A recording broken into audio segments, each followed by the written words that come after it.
Okay, so here we go. We are going to go over, as promised, the board problem from lesson 7, which covers the composite linear gradient cash flow series. And hopefully if you have any questions, this video will help clear it up.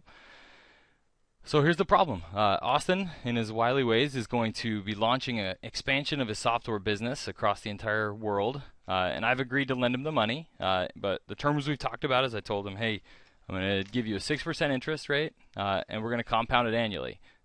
But I have sort of a quirky way I want him to pay me back. I want the first payment in year 3, not year 1. And that first payment is going to be $10,000. And then I want 8 payments, each payment decreasing every time period by $1,000.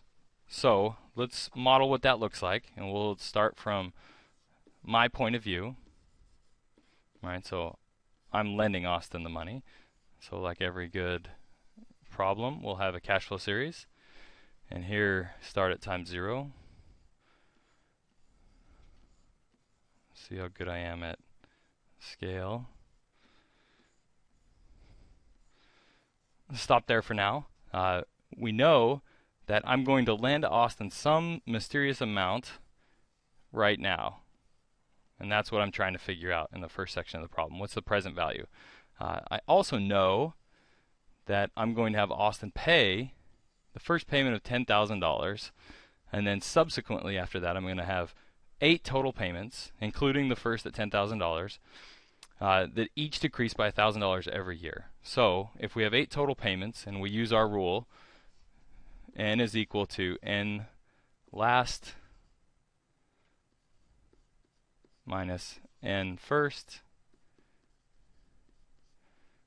plus 1, right? In this case, we know n, right? N is actually, we know, is equal to 8 because we said 8 payments.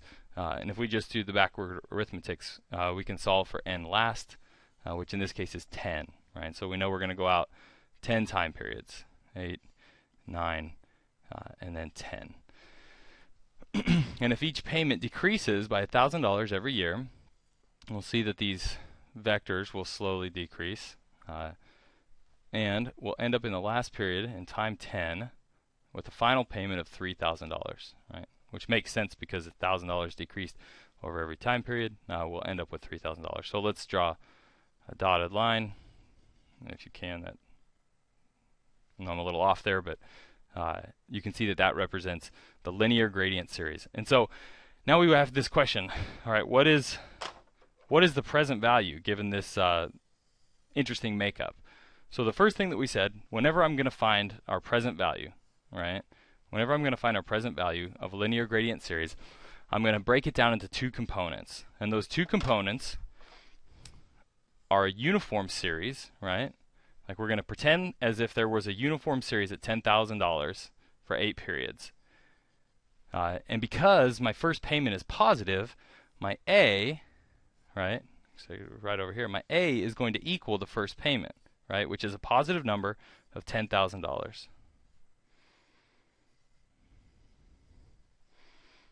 And then I have the question, what's my G? And my G is negative 1,000, right? Because at $10,000, we decrease $1,000 every time period.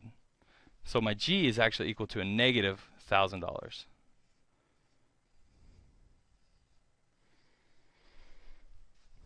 So if I solve for my composite linear gradient series, I have 2 components, right? I solve for a present value of P given an A, and I also have to solve for, to subtract out the G, or I'm sorry,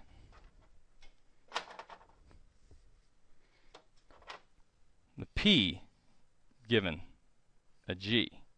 Now why, you might ask, do we have those 2 factors? Well, it's because of what we just mentioned. We're going to act like we had a uniform series up here, and then we're going to subtract out the gradient, right? The area of decline. So we're going to take this rectangular area with an even cash flow, and then we're going to subtract out the decreasing amount over time. And so what does that look like? If we do this calculation, it looks like $10,000 times our factor of P given an A at 6% at n equals 8 minus $1,000 at P given a G. You could see that I could readily do plus a negative as well, whatever you're comfortable with. 6% at 8 periods. And if I just go to my handy table from my fee manual, I see there's two different columns. Remember from previous classes that P given an A is pretty straightforward, and I just go to the column where, in the table where 6% is the interest factor, and go down to the column P given an A, and then go to n equals 8, and you'll see that I'll find a factor of 6.209. Right? So in the case of $10,000, that is $62,090 minus $1,000. And if I look up this this factor in kind, where I look up P given a G,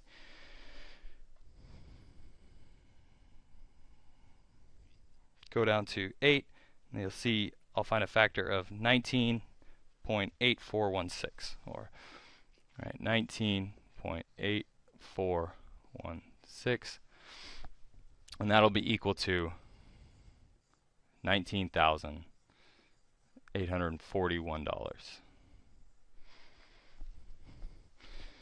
And this will give me a value, right, if I subtract these two numbers out, of roughly, say roughly, $41,000 or $42,000. I'm sorry. Now the question is, am I done? Am I done at this point? Have I really solved for P? And the answer is no. What I've actually done is that this $42,000 is not in time 0. It's actually the value at time 2. So why, you say, is this value in time 2?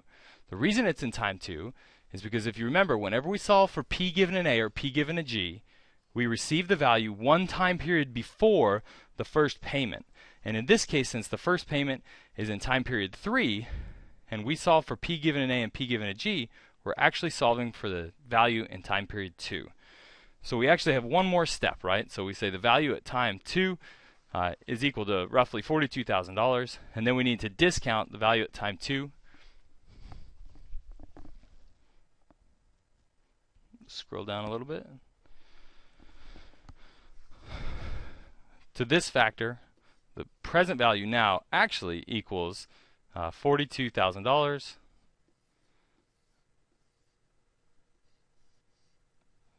times a factor of discounting, right? We want to find P given an F, right? Because F is a future value at 6% at 2 periods.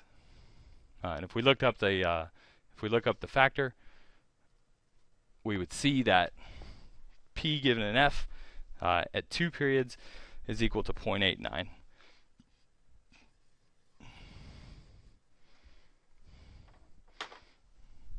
All right, and then if we just take advantage of our handy little calculator here, we can do it exactly, right? 62,090 minus 19,841 is equal to 42,249. Then let's multiply it by that discount factor, 0.89, is equal to 37,601. So, equal to 37,601 present value. So now I can answer the question at the beginning of the first part of this problem. How much should Austin borrow? This initial P is worth 36. I have to give him $36,000. And you can see how these things can turn complicated fairly quickly. We had to break it down into two components, right? That composite linear gradient series, the A, and then subtract out the G, right? Because we had a positive A at $10,000 because it was up, and then we had a negative G, right? So we saw that down here, positive A and negative G. And you could easily see that it could go the opposite. We could have a negative A and a positive G, and the calculation would work exactly the same. Or we could have, as a matter of fact, a negative A and a positive G would be the same thing as an opposite perspective, right? If we were looking at it from Austin's perspective, where Austin was paying back the money over time, you know, where his payment was negative, but the payment became less and less. So in this case, you can see the first part of the problem. You should have come up with your present value of $10,000. More to follow in the next video with the second half of the problem. All right.